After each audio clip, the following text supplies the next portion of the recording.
Harvard Divinity School. 100 Years Rudolf Steiner, December 15th and 16th, 2025.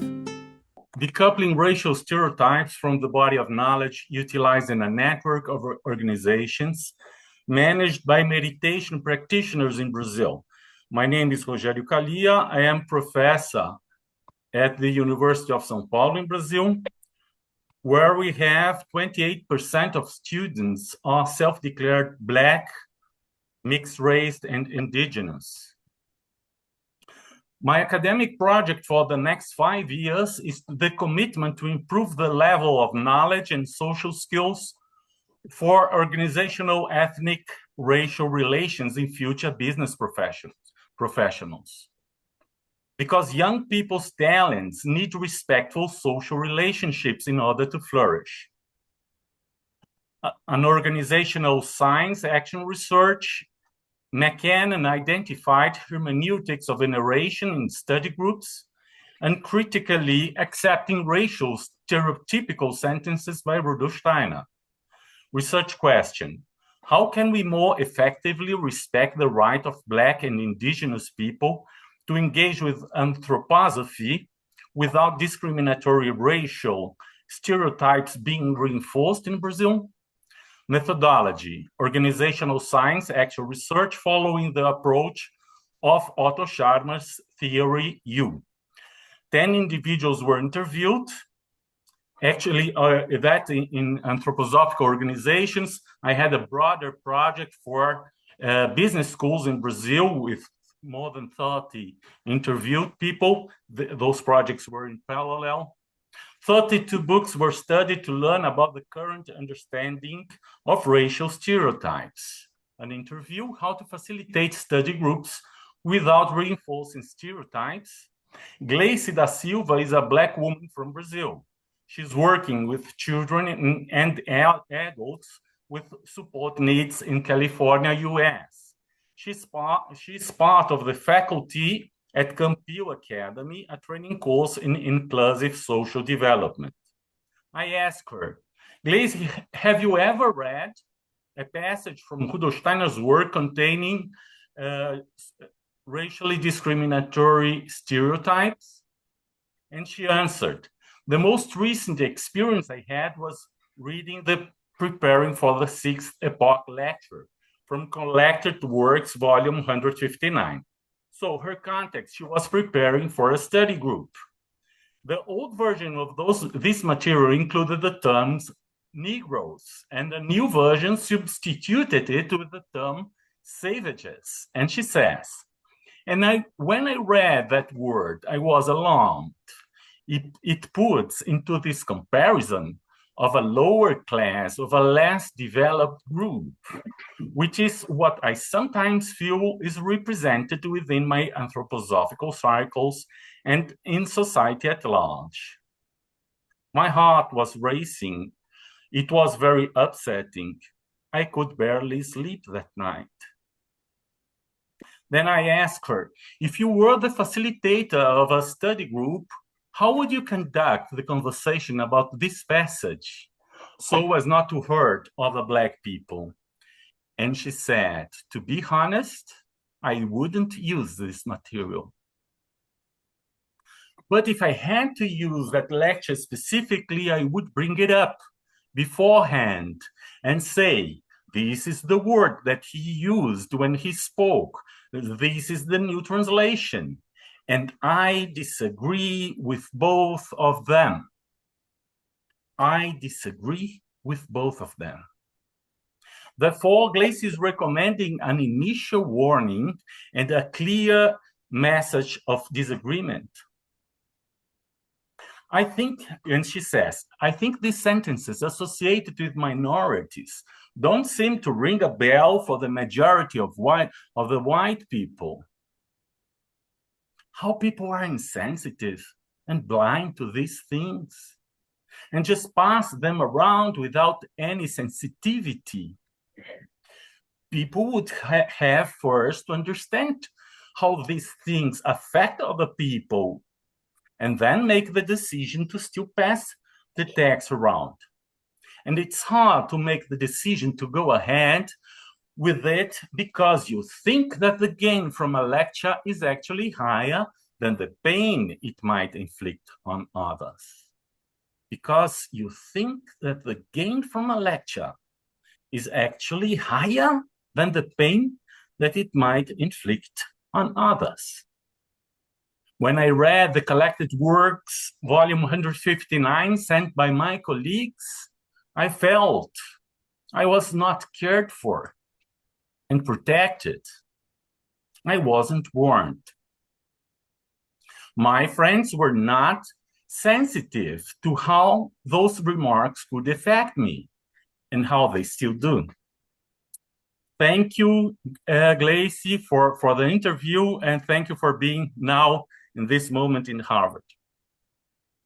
Regarding the book Christianity as Mystical Fact by Steiner, Dr. Ted van Baarden's team consider the term Hottentot a racially discriminatory stereotype. Professor Nicholas Hudson has a wonderful article, Hottentots and the Evolution of European Racism. Dutch colonizers created the term Hottentot to mock the South African Khoi or Khoisan ethnic groups. Voltaire considered them to be between humans and apes. Linnaeus classified the Hottentot as Homo monstrosus.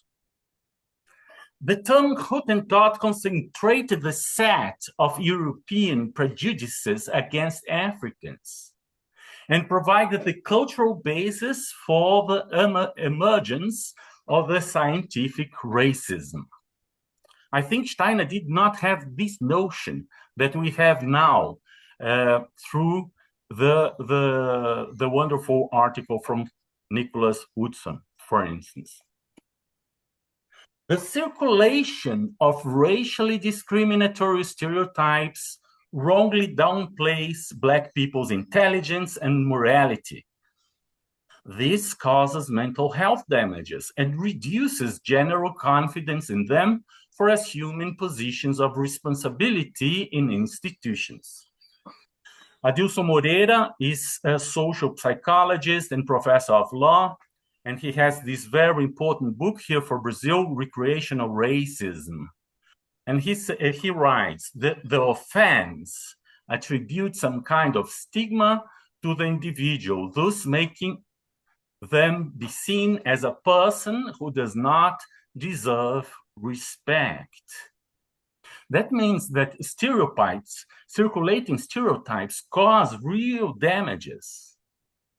In Brazil, non-discrimination is not enough for an organization to be non-racist. It's necessary the commitment not to circulate stereotypes. A Deutsche Welle report considers that Steiner's complex philosophy includes elements now considered racist. In the Brazilian edition, mas a complexa filosofia de Steiner inclui elementos hoje considerados racistas.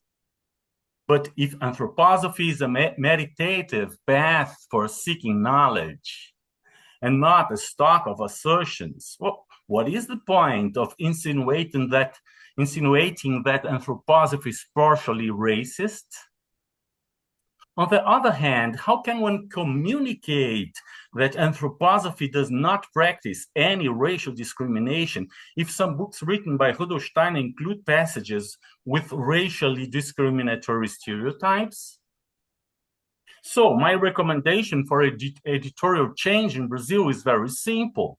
Just remove the phrase containing the stereotype term Hottentot from the body of the text in the book Christianity as Mystical Fact, and then place it without hiding anything in a footnote explaining the historical context and affirming that the anthroposophical society in Brazil respects the human dignity and the rights of non-white people and does not reinforce discriminatory stereotypes. But wait, doesn't this recommendation disrespect Steiner's authorship? I heard a lot of that. but only from white people. The Black people agreed with me in people with knowledge about ethnic racial relationships. Ethical guidelines of the United Nations World Intellectual Property Organization. Publishers must ensure that the material they publish is not libelous. Any publication that promoted racism or encouraged racial ill-feeling might be considered illegal by the courts. And that's exactly the case here in Brazil. Our anti-racism law states that crimes resulting from discrimination or prejudices based on race, color, ethnicity, religion, or national origin will be punished in accordance with this law. If any of the crimes foreseen in this article are committed through publication of any kind, penalty, imprisonment from 2 to 5 years and a fine. And here in Brazil is a boom of people being processed criminally, teachers, medical doctors, entrepreneurs, comedians, outside anthroposophical movement. It's just an issue of probability until the first time will occur in anthroposophical organization. Dr. Yvette Abrams is a South African researcher, and also she is a member of the Khoisan ethnic group. She reported that her niece was embarrassed to see her ethnic group being humiliated in a museum, and she writes, "No one has any right to, in word and images, call her ancestors Bushmen and Hottentots. So I write this to challenge the right of white producers and disseminators of knowledge to deprive my niece of pride in herself and the people who bore her." So here we have a very direct request from a contemporary South African Khoisan woman not to use Hottentot in editions anymore. I hope Anthroposophical Publishing House in Brazil, Editora Anthroposófica, is able to pay attention and respect Dr. Yvette Abrams in the Principle of Philosophy of Freedom, Chapter 14. Monica Clarke, South African Khoisan writer, writes a wonderful book about the biography of Sarah Baartman. Sarah Baartman, if today you search how scholars are researching about the term Hottentot, the most frequent issue is the connection to the biography of Sarah Baartman. She was mocked at the Hottentot Venus as she was sent in year 1810 to London. She had a very awful life, terrible life in Europe, and she died as a young woman in Paris. And her body parts were exposed in museums until year 1975. Nelson Mandela asked France to please give her body back to us in South Africa. So Sarah Baartman, from victim of the Hottentot stereotype to inspiration for the regeneration of Khoisan human dignity.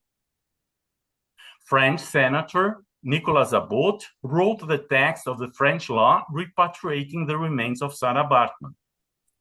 Long portrayed in Europe as an example of African inferiority, Saartjie Baartman has become in her own country a symbol of the exploitation and humiliation suffered by South African ethnic groups during the painful period of colonization. The return of the Hottentot Venus to South Africa would be seen as a symbol of the restored dignity of a people. I recommend you to see the Black Venus film directed by Adelatif Keshish. Literature or organizational body of knowledge. The book Christianity as Mystical Fact that I studied and I love this book, in the Priesterseminar der Christengemeinschaft in Stuttgart, inaugurates the understanding of Steiner's cultural vision on the role of Christianity in the anthroposophical meditative path and in the celebration of Christian festivals in Waldorf schools. Therefore, this book is not only literature. This book fulfills a social role as an integral part of an organizational body of knowledge. Respecting Black individuals and also respecting Steiner. The meaning of the term Hottentot became far more dehumanizing in the 21st century. Now we know that the term Hottentot played a central role in the history of racism. Steiner didn't know that.